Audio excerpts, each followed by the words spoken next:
Something that I've been seeing happen more and more over the years is individuals diagnosing themselves with binge eating disorder, or maybe not even that extreme, but just saying that they binge all of the time when really that's not what's happening. Now, I'm not saying that binge eating disorder isn't a real diagnosis. Of course, there are plenty of people that struggle with it, but more often than not, I'm finding that the individuals coming in saying, "Oh, I'm binging," don't actually binge or have binge eating disorder. What I'm seeing very commonly is someone comes in and they say exactly that. Either I have binge eating disorder or I binge all of the time. And then once we do a little bit of digging, we learn, oh, what's actually happening here is restriction. And then their body's sort of responding to that restriction. There's a couple of scenarios that tend to happen here. The first one being that an individual doesn't eat enough calories in the earlier part of the day. Now that can look different for everyone. Sometimes it's skipping breakfast and only eating lunch. Sometimes it's eating a really small breakfast and also a small lunch. But in some capacity, they're just not getting in enough calories by, let's say, 3 o'clock. One thing that I like to tell people is, if you think of it this way, let's say the night before, right? So we'll say Tuesday into a Wednesday. If Tuesday night you finish dinner by, 8 p.m. If we look all the way to the next day at 3 p.m. and you haven't really eaten much for breakfast or lunch, or they've been small or whatever, and let's say you only got in 800 calories, then from 8 p.m. after dinner the night before to 3 p.m. the next day, you've only gotten in 800 calories. What do you think is going to happen? Your body's, of course, then 3 p.m. and later going to be like, get me some nutrition. I need something. So that's why a lot of people find themselves then snacking on their way home from work, or snacking while they're eating dinner, or getting 3 plates of dinner, or having a normal dinner, but then binging for the rest of the evening. That's an important distinction, because you overeating in the evening or having that binge after 3 o'clock or whatever happened isn't actually binge eating disorder. It's your body's response to restriction earlier in the day. You didn't eat enough, you got really, really hungry, or maybe you didn't even notice that you got hungry, but your body's craving calories and energy, so you overate in the evening. How you correct that is by eating more food in the earlier part of the day. Even if you're someone who's like, oh, well, I know for a fact I'm eating enough earlier in the day, maybe you're not. If you're still binging or losing control in the evening, just try eating more earlier in the day. Even if you're getting in, let's say 1,400 calories by the time 3 o'clock rolls around, up it to 16 or 17 and see what happens. Because again, 9.99999 times out of 10, what I'm finding is that the overeating in the evening is a result of restriction earlier in the day. So make sure you have a breakfast that's high in calories and high in protein, and same with lunch.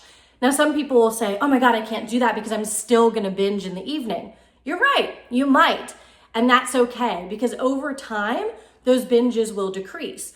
Or you might notice almost immediately, which does happen for a lot of people, that the second you eat more earlier in the day, you actually don't really care to eat a lot in the evening. I can't tell you how often I have clients come to me and they're like, oh, Elena, I was so scared to eat more earlier in the day. I was convinced you were wrong, but I tried it and it worked. I didn't find myself snacking and going back for thirds and fourths for dinner, etc.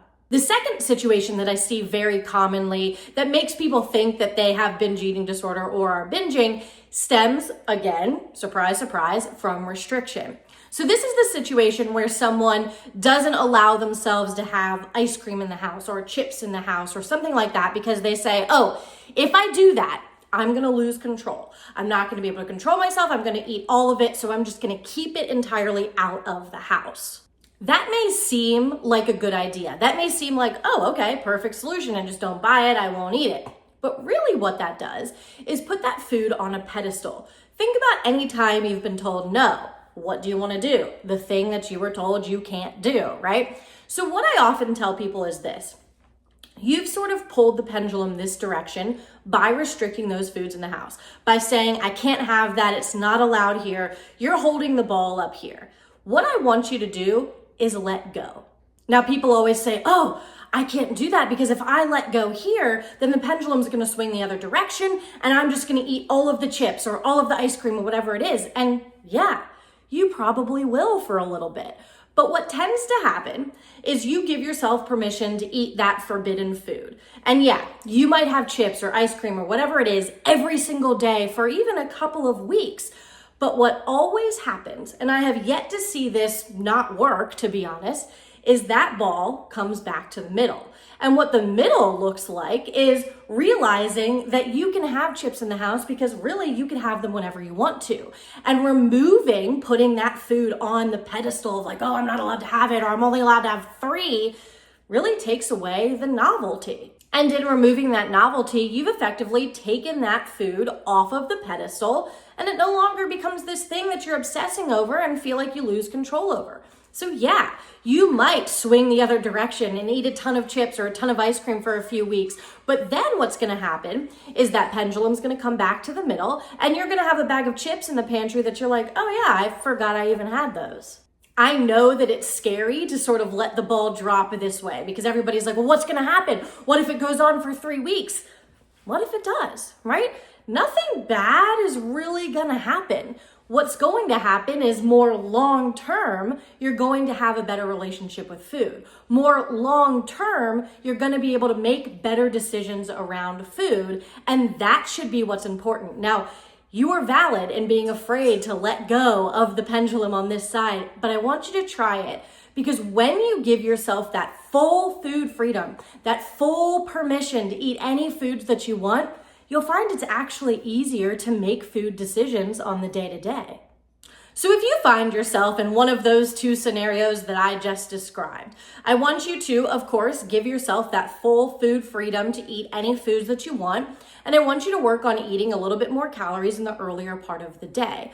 Both of those things are likely going to help you be more mindful with your food decisions and not find yourself in a position where you're overeating or finishing the entire bag of chips, whatever it might be.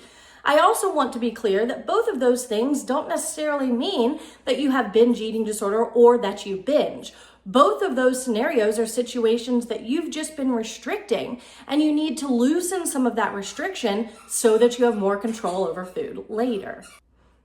If you feel like you fall into one of those 2 categories, I want you to know that we can work on it. Reach out to me, we'll get you on the schedule, and we can work together to help you feel like you have a better relationship with food. I also want to remind you, don't forget to like and subscribe to all of our socials because there's constantly new content coming. I'm so glad that you guys are here.